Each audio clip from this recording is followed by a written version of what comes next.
मित्रांनो, स्वागत आहे आपलं मराठी योजना या यूट्यूब चॅनलमध्ये। मित्रांनो, सर्वप्रथम आपण जर आमच्या चॅनलवर नवीन असाल तर आमच्या चॅनलला नक्की सबस्क्राइब करा, कारण की मित्रांनो महाराष्ट्र शासनाच्या येणाऱ्या नवनवीन योजना व सुरू असलेल्या योजना यांच्याविषयी आपल्याला येणाऱ्या सर्व अडचणी आम्ही या अशा व्हिडिओच्या माध्यमातून सोडविण्याचा प्रयत्न नक्कीच करणार आहोत।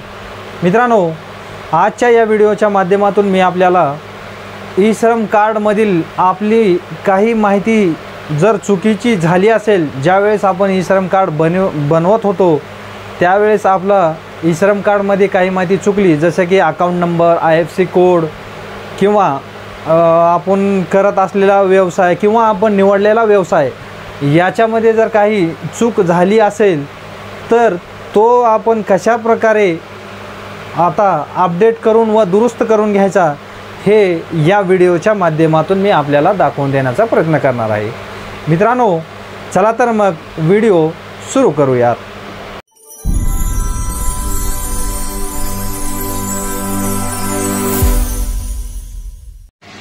मित्रांनो, सर्वप्रथम आपल्याला गुगलवर यायचं आहे। या ठिकाणी आल्यानंतर ई श्रम कार्ड हे टाकल्यानंतर ई श्रम कार्डची अधिकृत जी वेबसाईट आहे या ठिकाणी आपण येचाल।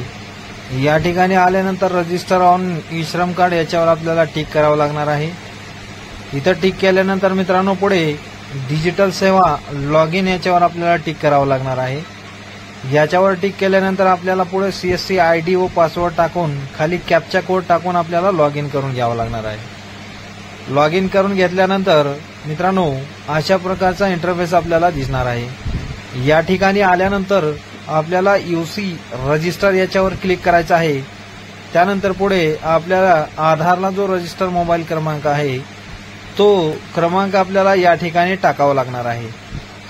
तो क्रमांक मोबाईल नंबर टाकल्यानंतर खाली आपल्याला कॅप्चा कोड टाकून खाली दोन्ही ठिकाणी आपल्याला नो निवडावं लागणार आहे।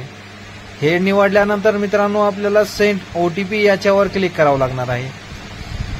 OTP सेंड याच्यावर क्लिक केल्यानंतर आपल्या रजिस्टर आधारला जो रजिस्टर मोबाईल क्रमांक आहे त्याच्यावर एक OTP आपल्याला येणार आहे। तोच OTP आपल्याला या ठिकाणी टाकून सबमिट करून घ्यावं लागणार आहे। OTP टाकून सबमिट झाल्यानंतर आधार eKYC अशा प्रकारचा इंटरफेस आपल्याला दिसणार आहे। या ठिकाणी मित्रांनो आपल्याला आधार नंबर आपला जो आहे तो टाकून घ्यायचा आहे आणि खाली फिंगर या ठिकाणी कॅप्चा कोड टाकून आपल्याला थंब कॅप्चर करून घ्यायचा आहे। कॅप्चर झाल्यानंतर मित्रांनो क्लिक हिअर याच्यावर आपल्याला टिक करायचं आहे। त्यानंतर पुढे आपल्याला लाभार्थ्याचा परत एकदा मोबाईल क्रमांक टाकावा लागणार आहे। मोबाईल क्रमांक टाकल्यानंतर खाली कॅप्चा कोड टाकून परत सेंड OTP याच्यावर आपल्याला क्लिक करावं लागणार आहे आणि सबमिट करून घ्यायचं आहे। सबमिट केल्यानंतर मित्रांनो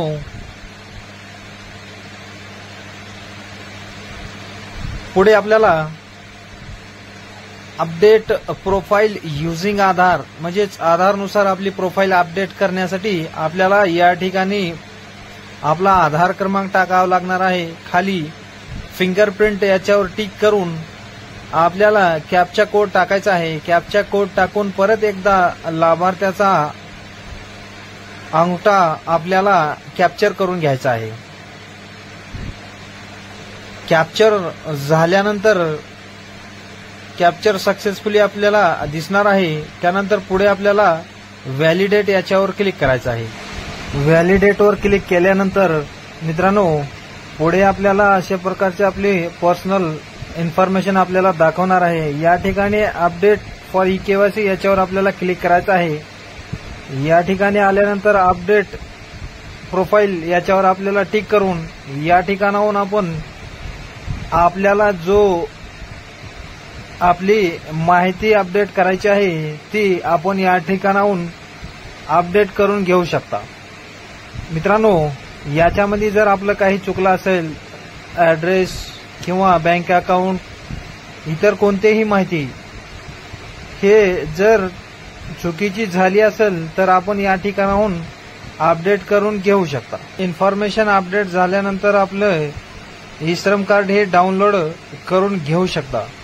अशा प्रकारे मित्रांनो आपल्याला आपलं ई श्रम कार्ड डाउनलोड करून घेतल्यानंतर ते प्रिंट आपण घेऊ शकता। मित्रांनो आशा करतो की आमचा व्हिडिओ आपल्याला नक्कीच आवडेल। धन्यवाद मित्रांनो।